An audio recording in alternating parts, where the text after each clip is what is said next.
Good morning, everyone. Thank you for joining us for our head coach press conference for the college football playoff quarterfinal at the Rose Bowl game presented by Prudential.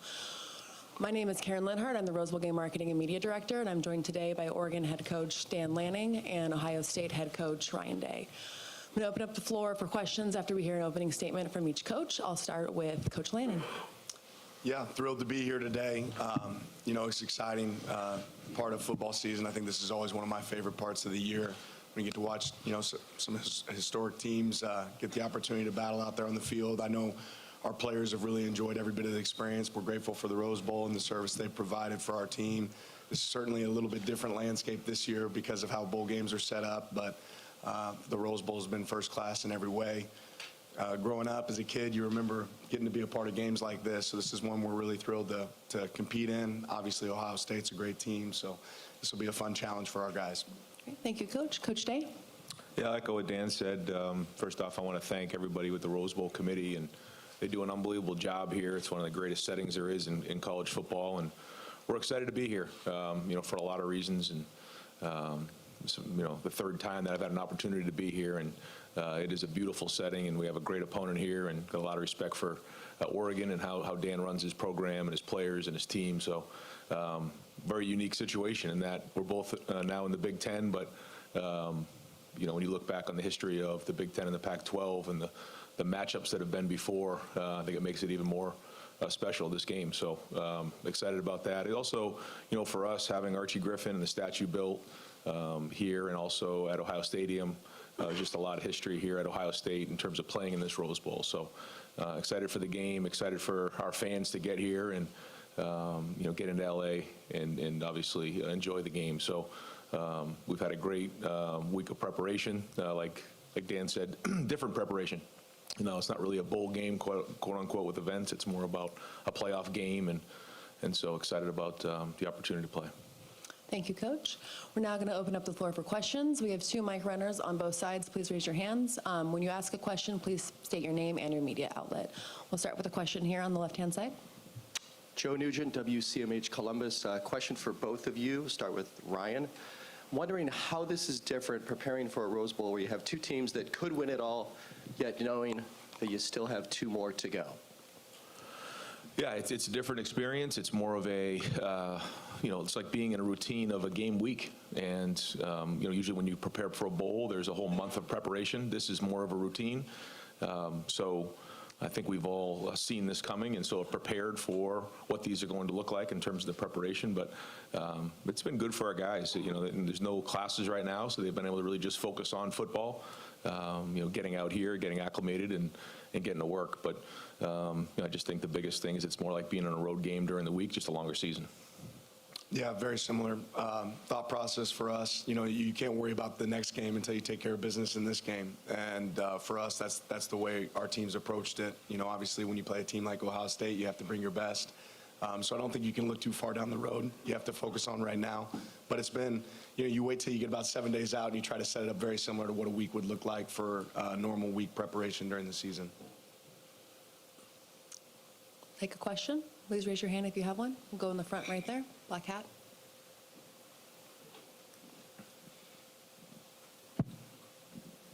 Ryan Clark with the Oregonian. For both of you, what do you respect most about the way the other person runs their football program?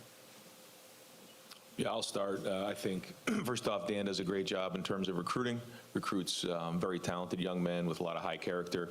They're very well coached, and they play very, very hard. And you can see that when you put the film on. And because, when you watch people and you see different programs, at the end of the day, you still got to watch the film and see how guys are played. In all 3 phases, they're well prepared, and they play really hard. Yeah, I can share that sentiment. Obviously, a really talented team, and that's kudos to the work that they do in the offseason and during the season. Recruiting is something you got to do every single day. I think both of our programs do that at a high level. You can see that with Coach Day and the people that they bring into their program. More than that, like you said, when you turn on the film, you try to find weaknesses in an opponent. It's really hard to find weaknesses in Ohio State in all 3 phases. The way they play on special teams, the effort, the guys they utilize. Right, a lot of places you'll watch and you'll see certain plays that they don't have their best players on the field. Ohio State has their best players on the field consistently. They play hard for each other, and it shows up. Please raise your hand if you have a question. We'll have one right in the middle. The mic's coming over. Yeah, for each of you, how important is it, do y'all see the importance of your quarterback sort of having visualization sessions, for want of another term, for games of this magnitude to anticipate what's coming, et cetera? Yeah, we always talk about playing the game as many times as you can before you play the game. I think that's really important, regardless of the setting, whether that's the meeting room, a walkthrough, sitting in your hotel room at night, right? How many times can you play the game before you play the game? You know, trying to picture what the opponent might do. And I think if you do that, that gives you the best opportunity to be successful, you know, really on game day, when you can visualize, you know, a lot of those different experiences that are going to show up in a game, you know, on game day. And if you can do that in advance, that gives you a great opportunity to be able to adapt and adjust when the game comes. Agreed. I think for the quarterback position, it's probably the most important, but it's important for all positions. And I think when you get to this point of the year, when you watch how NFL teams prepare late in the season, you know, into December, you notice that, you know, there's a lot of that going on, whether it's walkthroughs, meetings. You have to visualize things. You can't always do everything, you know, the same way you did in August or September. And so you have to fall back on your experiences, but then you also have to anticipate what's coming next. And that's a big part of this time of year, and having the discipline to put that work in when, you know, you're multiple months into the season. And I think, you know, typically that's the team that's going to outlast their opponents, is, you know, continually doing what you just said, is visualizing things and doing the mental work, so that when you get into the game, you can fall back on your training. If you have any additional questions, please raise your hand if you would like to ask a question. Go in the back right.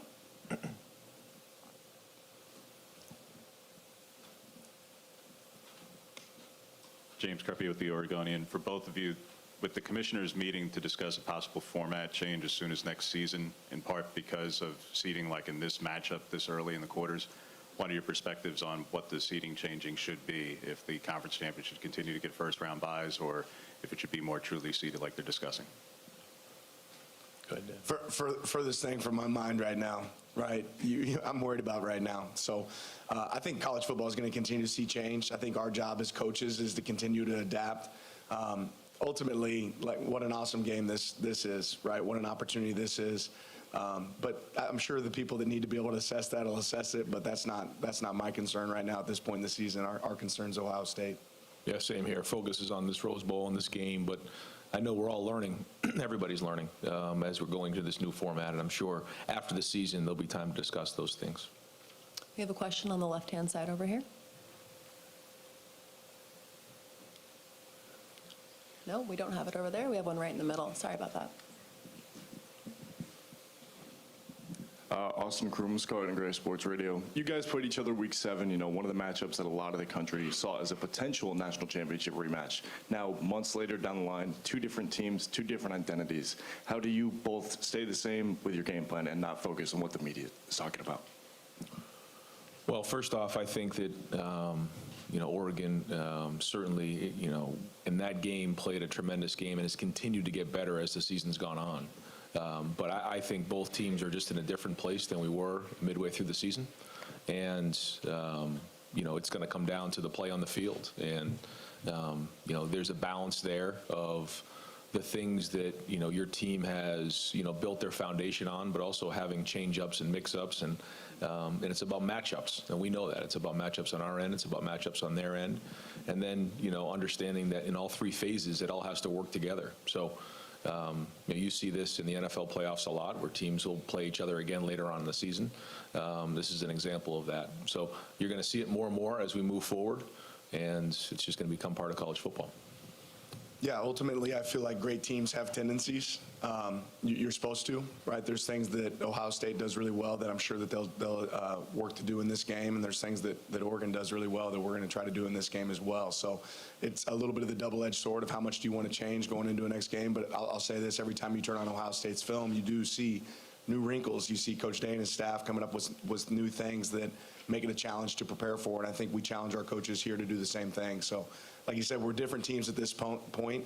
At Oregon, we talk about trying to be the best version of ourselves towards the end of the season. That's when you have to play your best ball, and we'll certainly need to be able to play our best ball, and I expect the same from them at the end of the season here. Our next question will come from Dennis Stott over on the right-hand side. Dennis Todd, CBS Sports, for both coaches. 5 Florida State basketball players sued their head coach for unkept NIL promises. Your 2 programs are at the apex of that. Short of, I guess, congressional intervention or collective bargaining, what is the future of that right now for both coaches? He wants me to answer this one first. I want him to answer this one first. I'll just say this, again, furthest thing from my mind right now, growing up in the Midwest, you have to be a man of your word. What you say is what you have to do. I think that's something we believe in here at Oregon. I don't think there's a lot of clarity in college football right now. I think everybody realizes that, and I think we'd all be in favor of having some clarity. But you also want to compete to be the best. So each school is different in how they operate. I know at Oregon, we're about integrity, and what we say is what we do, but I can't speak to that situation because I don't know enough about it. Yeah, hard right now, a day out of this game, to be really even commenting on something like that. I appreciate the question. Our focus is on this game right now. That being said, when you start getting into these conversations, obviously, the legal folks start getting involved, and I think for all of us, we would like a little bit more structure in those areas to alleviate some of those issues. Our next question comes over here on the left-hand side. Hi, Haley Sawyer, SoCal News Group. Dan, this isn't the first time that Oregon's playing in Southern California this season, so what does it do for recruiting, just getting your product on the field in this region, attracting those SoCal recruits? Yeah, for us, we challenge ourselves to make sure we can sign the best, across the nation, but certainly California is a hotbed for us in recruiting. It's a place that we want to make sure we have a stand, and we want to go get the best of the best. So getting to play in premier games like the Rose Bowl, I think that's things that, kids on the West Coast grow up dreaming of. And being here, having that opportunity is certainly something that's going to help us in recruiting. You have a question on the far back right? Yeah, Steve Hellwagon with Bucknuts 24/7 Sports. The first game you guys played, Oregon hit 8 chunk plays of 25 yards or longer. I guess I would just ask Coach Day, obviously the defense has played much better in the 7 games since then. What systems in place do you have to not allow that type of performance again? And then for Coach Lanning, kind of the chess match of taking what their adjustments are and still trying to hit those big plays. Yeah, you want me to just give him the game plan now? Is that what Right. you want me to I was do? going to start taking notes if he starts. So here's what we're going to do. Certainly coming out of that game, that was a huge part of the game, and I thought that Coach Stein and everybody on their staff did a great job of scheming up some plays to attack us, and then did a great job of executing them. I thought the route running and the throwing and catching and protection, it all goes in together, and they did a great job of that in creating X-plays, and that's, as we all know, a huge factor in winning and losing games. And coming out of that game, we certainly recognized that. That was no secret. So we've worked hard to make adjustments in those areas. We know that we're going to see a lot of the same type of things coming into this game. I'm sure it's not going to be the same exact style, but they're still going to have those type of ways to attack us. So we got to do a great job of getting lined up. We got to do a great job of communicating, and then post snap, we got to run to the football and understand what's going on. Yeah, and same on the other side of the ball, right? There were a lot of lead changes and score changes in the game last time. There was explosive plays on both sides. So the team that probably has the least explosives on their defense and the team that creates the most on their offense is probably going to have the most success. Our next question comes from the middle left, right over here. Luke Evans, Southern California News Group. Ryan and Dan, maybe hard to talk about or predict what the future is going to be with NIL and that concept. Where you look at where these two programs have come from in terms of how you build a roster in the modern era of collegiate football, how do you feel like both of your programs have kind of been on the forefront of that across this modern landscape? Yeah, I would just say, from the day that I've gotten here at Oregon, I've always felt like Oregon's about innovation. I talked about adapting is a really important trait right now in college football, and being able to adjust on the fly. That's something that we're prepared to do as we continue to move forward. So I'm glad to be in a place that's on the forefront of that. Yeah, I think all programs want to make sure they're doing everything they can to put the most talented roster together and talent acquisition. But we also have to continue to build our culture. And so that starts in high school recruiting and then developing and retaining, those men who understand what it means to be in the program, and then adding pieces through the transfer portal. And that's how we look at it, and we need to do a great job of identifying those prospects and recruits that want to be at Ohio State, and then building those guys up so that in year 2, 3, and 4, they understand what it means, so that when adversity hits at some point, you stick together as a team and as a culture. So that's been a big part of it. But also, we all know how fortunate we are to be at Ohio State, where, we have the resources to make sure the guys have what they need to want to stay at Ohio State. And for those who, want to join the group and fill holes that may be in the roster, that we have those resources as well. Our next question comes from the back right. Brady Ruth, Daily Emerald. In a game as big as this one, how do you guys balance talking about the importance of momentum and capturing it, but also responding when momentum's maybe not on your side? Yeah, well, first off, you got to be in the moment. You got to create your own momentum, and execution fuels emotion, and knowing that there's going to be a lot of back and forth, just like in the last game. There was a lot of back and forth in that game. You look at the way it started, the way it was in the middle, and the way it ended. And so understanding that we all have to have poise throughout the game, knowing that it's going to be a 4-quarter battle. Yeah, ultimately, it is about execution over emotion, right? That's something we spend a lot of time talking about, and your ability to get to the next play is the most important play, right, regardless of the result. So there'll be momentum swings in this game, just like there are in every game, but it's just that. It's just momentum, right? You have to have the ability to either break it or sustain it, and those are things that you try to train throughout the season and throughout practice. Next question's on the left-hand side here. Hi, guys. Ashley Adamson, Big Ten. I know it's hard to zoom out when you're so hyper-focused on the task at hand tomorrow, but I just wonder if you could, and think about all the people who have been instrumental in getting you to the stage that you're at today. Is there someone that you'd like to give a shout-out to that you wouldn't be sitting here without? How much time we got? Right. I mean, I'll just start with my wife, Sophia.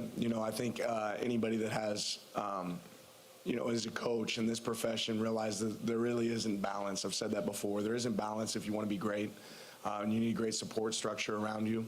There's a lot of people that believed in me and gave me opportunities. I think there's unbelievable coaches across the country that certainly deserve and would do a fantastic job in this role that I get to sit in. So I don't take that for granted. I'm very blessed, but as blessed as anything to have the wife that I have at home taking care of those 3 boys. And I think they got to enjoy Disneyland yesterday. I think she really enjoyed it right around 8:30 a.m., but I think around 8 at night, she maybe was ready to get back home. So even though we had a long day of work, I know she was working her tail off there yesterday. Yeah, same with me. It's about family. And when you talk about family, first off, it's Nina and the kids. I've known Nina my whole life. She's been with me since we've been 6 years old, so we've been through a lot together. And when it comes, to great moments in life, you got to hug the people you love the most and enjoy them. And when you go through difficult times, you hang on the best you can to the ones you love, and you just, you keep pushing forward, and you keep moving forward. And so that's really the foundation, I think, of any coach. And, I'm very fortunate to have a family who's just very, very supportive. But then it quickly goes to the players. These are the guys who are on the field, and I think sometimes in football, the coaches get a lot of the attention, but ultimately this game is played by the players. And we have a great coaching staff and great support system in the Woody that pulls for each other. And so, again, as much as, the focus sometimes comes on the coach, it's about our players and about our coaches in that building and the work that they put in. And ultimately, it's about the team. So there's a lot of things along the way that allow us an opportunity to get to where we are, coaches, people in our lives, but ultimately it comes down to family, your family that's close to you in your house, and then also your football family. We have another question on the right-hand side. Dennis Dodd. Yeah, Dan, the way Tez Johnson told it yesterday was that Bo Nix brought him to you. What was that process? What did you know about him before he got here, and what has he added? Because he couldn't shut up yesterday. Yeah, he likes having the mic in front of him, doesn't he? Tez has been unbelievable for our program. But yeah, Bo sat in my office and said, hey, I have this wideout that I think can really help us. I don't know if he told me at the time of his relationship, with Tez. But, once Tez entered the portal and we turned the film on, it was really clear that he was a player that could help us. And we've been unbelievably blessed to have him on our team. He's a real competitor. And that competitive spirit carries over to every single player on our team. So I know, he's one of those guys that grew up dreaming of being a guy that played at Oregon, right? He was didn't get to go to the original Auburn-Oregon game because Bo was playing for Auburn, and Tez would have been wearing an Oregon jersey. So for him to get the opportunity to live out his dream and play here, it's been really rewarding to Tez, and it's certainly been rewarding to our program. We have a question on the left-hand side. Chris Lowe, ESPN. Both coaches.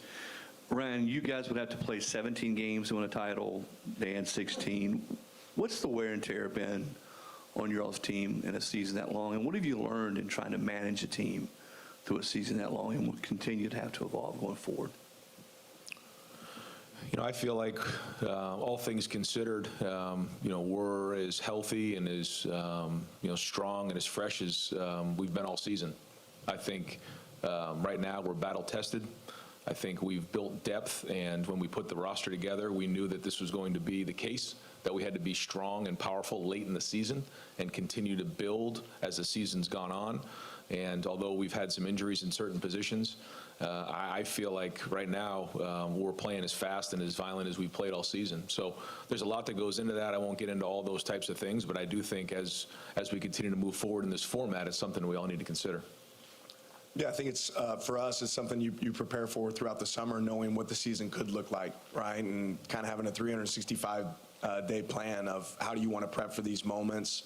I'd have to give great kudos to our sports science staff, our training staff, our weight room staff. Very similar to Coach Day, our team is relatively healthy. Nobody feels great at this point in the season because of the time of season that you're in. But our players are, putting up some PRs in the weight room, are doing some unbelievable things at this point in the season. When you talk about going into game, 14 for these guys, I think that's, huge kudos to our staff and the job that they've done making sure they stay fresh. Another question on the right-hand side. James Creppy with the Oregonian. Dan, was hoping for clarity given Bryce's importance to the team, to the program. Clarity on the waiver that you're seeking. Is it simply because the baseball clock is adversely impacting the football clock, or are there other grounds there? Yeah, I won't really get into the details of it. I mean, like I said, we're day out from this game. I don't think that's where Bryce wants to focus. Certainly not for us either. But if there's an opportunity to have Bryce back, that would be, great for him. He certainly deserves it, and he hasn't played 4 seasons of football here. I think he deserves that opportunity if it comes his way. If you have a question, please raise your hand. We have one in the middle right there.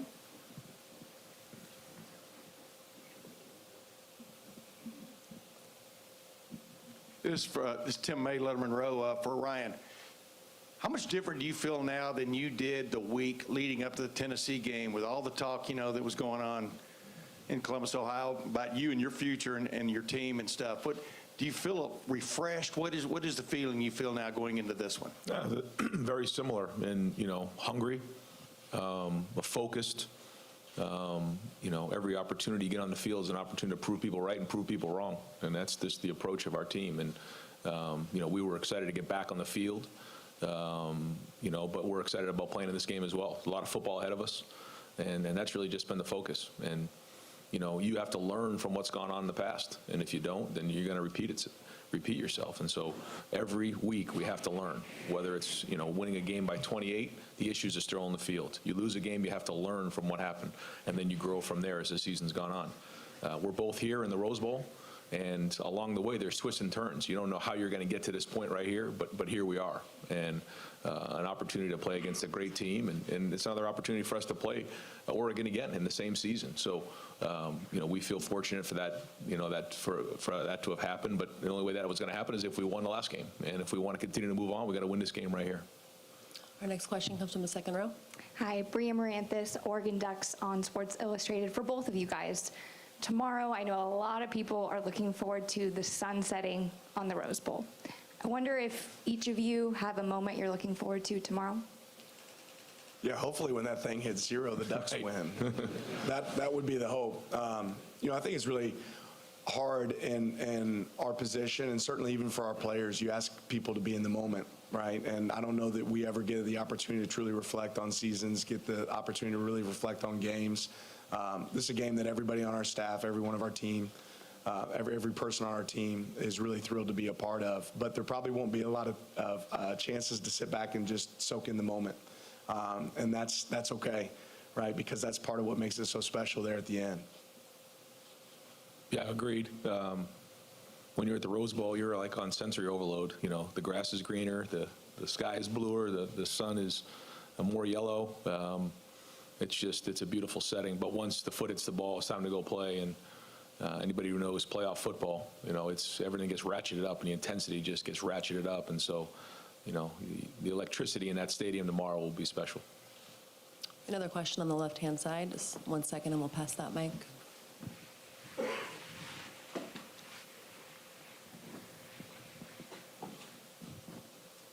Luke Evans, Southern California News Group. Brian, you said the other day that, you know, bringing in Will, a transfer portal quarterback, wasn't typically kind of how Ohio State has done things in the past in terms of liking to bring, you know, quarterbacks in and recruiting, develop them. Well, for both of you, you know, what are the benefits and challenges that you guys have seen throughout the season of bringing in a portal quarterback from the seniority aspect, but also kind of integrating that into a roster that you guys hope will compete for a championship? Yeah, let me first off say that I think Oregon's done a great job, you know, with Bo and with also with Dylan, bringing them in 1 year, you know, in a short period of time, getting them acclimated to their offense and operating at a very, very high level. So, you know, that's not something that just happens. You know, it's you know, something when you watch it, you know, typically it takes a while for someone to get used to the new language, to get used to the, you know, how you call things, how you do things. And so that's happened seamlessly. And that the big part of that is coaching. You know, for us this year, you know, we felt like it was the right thing to do for a lot of reasons. And we saw a winner in Will. We saw a leader, somebody who's won a lot of football games at Kansas State. And we felt like if he came in and understood how we did things on offense and surrounded him with the supporting cast that we have, that we had an opportunity to go make a run at this thing. And I think as the season's gone on, you've seen him grow week in and week out. But ultimately, it's going to come down to his leadership in this game. Yeah, same thought. You know, anytime we look to add somebody to our program, we're looking not just to add what kind of player are we adding, but what kind of character. And we've been really fortunate to hit, you know, in the portal and have some success. I think what that's done for our team, it's created unbelievable competition, not just at the quarterback position, but several positions.